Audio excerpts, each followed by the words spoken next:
Les amis, le saviez-vous? En cette période de transfert, je vous propose qu'on regarde ensemble les 5 pilotes les mieux payés de la grille en F1. C'est parti. Et en 5e position, on retrouve George Russell et Fernando Alonso. Le Britannique qui a vu d'ailleurs sa cote monter face à Hamilton gagne désormais 18 millions de dollars, tout comme le double champion espagnol qui perçoit la même somme chez Aston Martin en tant que leader d'équipe.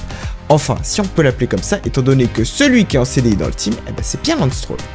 4e de ce classement, on retrouve Lando Norris qui a sûrement bien dû ficeler sa suite de collaboration avec McLaren, surtout grâce à ses performances en piste, qui jouent pour lui ces derniers temps.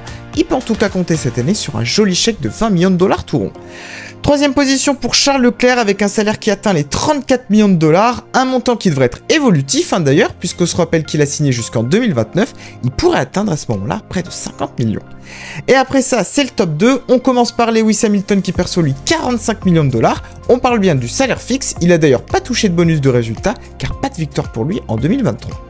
Et enfin, on termine par le triple champion du monde en titre, Max Verstappen et ses 55 millions de dollars, auxquels s'ajouterait toute une partie de bonus qui atteindrait près de 23 millions. Il coûte cher, mais évidemment, bien d'autres teams seraient à mon avis ravis de lui payer son salaire. Allez d'ailleurs en parler à Toto Wolff.